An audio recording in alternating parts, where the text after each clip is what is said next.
Une des premières questions qu'il faut donc se poser lorsqu'on veut choisir une forme juridique est de savoir si elle est bien adaptée à la société où elle va agir et comment elle va se développer dans le cadre général de l'économie en fonction de son stade d'évolution. Autrement dit, la finalité ne doit pas être de créer sa société anonyme, comme je l'entends, ou je veux ma start-up, je veux ma SARL, ou j'ai entendu dire encore je veux mon ONG. Mais ce n'est pas cela qui est important, c'est de chercher la structure qui soit le mieux à même de canaliser positivement les énergies de ceux qui participent, compte tenu de l'environnement dans lequel la société va agir. Évidemment, je n'ai pas la prétention ici d'amener des solutions pour le continent africain, mais je pense qu'il est important de garder cette idée en tête.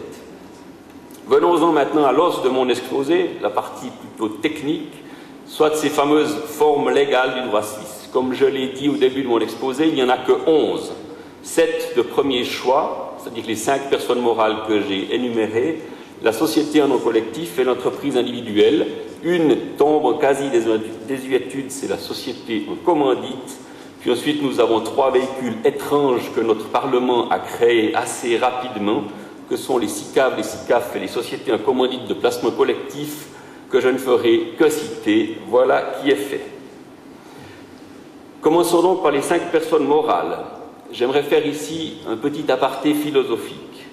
Ces 5 personnes morales ont dans le fond pour objectif de répondre à 3 besoins vitaux essentiels qui animent l'animal social que nous sommes. C'est Aristote qui a défini l'homme comme un animal social. Ces 3 besoins vitaux sont les suivants. Nourrir son cœur et son esprit à travers des structures sociales qui favorisent des activités idéalistes. Et nous trouvons, pour réaliser ces objectifs, 2 formes légales essentielles, je dirais les 2 seules d'ailleurs, que sont les associations et les fondations. Il y a ensuite un besoin bien humain, après avoir nourri son esprit et ses aspirations sociales, c'est celui de se nourrir physiquement à travers des structures sociales qui favorisent l'économie, donc l'accès au développement des biens de consommation. Et là, nous avons 2 personnes morales qui sont créées pour réaliser cet objectif également humain. C'est la société anonyme et la société à responsabilité limitée. Nous avons encore une 3e personne morale qui répond à un autre besoin humain social, c'est-à-dire de permettre à des faibles de s'unir pour être plus forts afin de mieux pouvoir lutter contre des forces qui dépasseraient chacun. C'est la société coopérative, j'en ai parlé au début de mon exposé. Enfin, entre parenthèses, et ce n'est pas là le lieu d'en débattre, il existe encore 2 autres besoins qui sont couverts, eux, par les personnes morales de droit public, que sont les États, les communes, les cantons, etc., qui se doivent de protéger le groupe, d'en assurer sa sécurité, ainsi que d'assurer un traitement convenable aux plus faibles par la solidarité. Examinons maintenant un peu plus dans la technique des personnes morales de droit privé, et je vais être extrêmement peu technique, mais parler plutôt en images, en espérant que ça vous parlera plus que la rigidité du droit.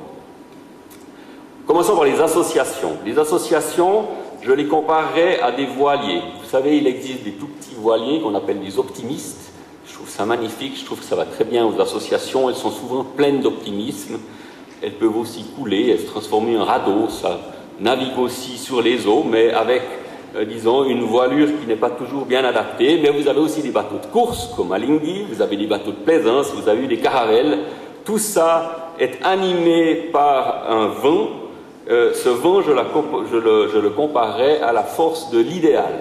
Dans le fond, la force de l'idéal anime les associations. C'est une force extraordinaire, elle est invisible comme l'air, et elle anime tous les êtres humains. La volonté de s'unir pour réaliser des choses idéalistes, pour satisfaire à nos sens, à notre esprit et à notre âme, est quelque chose qui est extrêmement fort en l'homme lui-même. Par exemple, ce forum est créé par une association, il veut animer un esprit de collaboration entre des cultures différentes. Le sport est aussi là pour nous amuser, pour nous nourrir notre besoin d'amusement, et vous avez naturellement la politique, le religieux ou le social qui sont aussi là pour répondre à nos besoins mentaux de questionnement et spirituels.